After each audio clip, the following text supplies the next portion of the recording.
తెలంగాణ రాజకీయాల్లో భారతీయ జనతా పార్టీ ప్రత్యామ్నాయం కావాల్సిందే. బంగారు తెలంగాణ కేవలం భారతీయ జనతా పార్టీతోనే సాధ్యమవుతుంది. అంతర్గత ప్రజాస్వామ్యము, కుటుంబ పరిపాలనకు దూరము, అవినీతి రాజకీయాలకు అంతం, బీద బడుగు వర్గాల యొక్క సంక్షేమానికి గ్యారంటీ మోదీ గారి నాయకత్వంలో పార్టీ మాత్రమే సాధ్యమవుతుంది. కేంద్ర ప్రభుత్వం ఇచ్చినటువంటి డబ్బు, పథకాల మీద పెట్టినటువంటి డబ్బు తెలంగాణలో మేము వెళ్ళినటువంటి గ్రామాల్లో ఎక్కడికి వెళ్ళలేదు, ఎక్కడికి చేరలేదు. భారతీయ జనతా పార్టీ ఇంటింటికి గ్రామానికి వెళ్తున్నది. ఈ విషయం బయటికి రాబోతున్నది. నిన్న వేములవాడలో నేను చూసా ఇంకోటి, ప్రభుత్వం అవినీతి ఏ విధంగా ఉంది అనే దానికి చిన్న ఉదాహరణ. నేను పెద్ద విషయాలు ఈ ప్రెస్ కాన్ఫరెన్స్లో మాట్లాడట్లే. మిడ్ మానేరు కంపెన్సేషన్ వాల్యుయేషన్ ఏ ఊరది? ఒక ఊరుకు నేను వెళ్ళాం. ఫస్ట్ వాల్యుయేషన్ చేసింది గ్రామస్తులు కాదు, వాల్యుయేషన్ చేసింది బీజేపీ కాదు, వాల్యుయేషన్ చేసింది కమ్యూనిస్ట్ పార్టీ కాదు, వాల్యుయేషన్ చేసింది ప్రభుత్వం అధికారులు. ఫస్ట్ వాల్యుయేషన్ 19 కోట్లు. ఇది ఎక్కువైంది అని కంప్లైంట్లు చేసింది వాళ్ళు.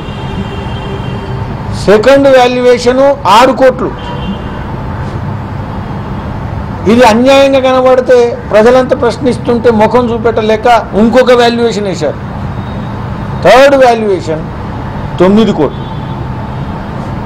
19 కోట్లు సస్పెండ్ కాలేదు ఎవరు. ఒకవేళ 19 కోట్ల వాల్యుయేషన్ కనుక తప్పు అయితే, మామూలు తప్పు కాదు అది.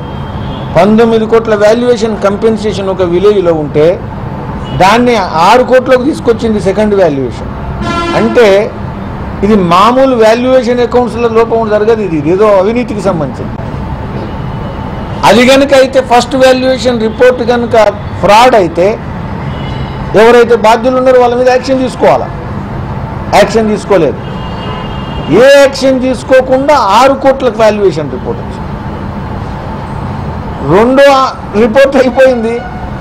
ప్రశ్నించడం ప్రారంభించిన తర్వాత మూడో రిపోర్ట్ 9 కోట్లు వచ్చింది.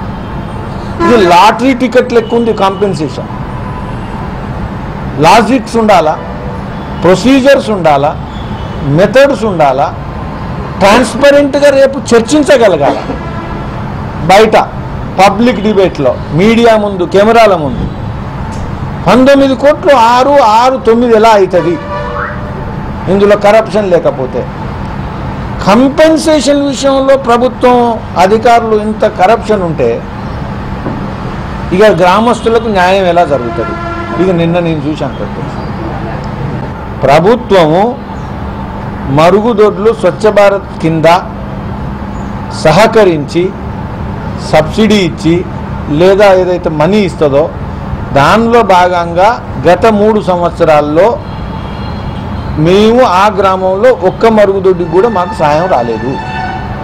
ఇది దళితులు, ఎస్సీలు, ఇతర బడుగు వర్గాలు స్పష్టంగా చెప్పింది.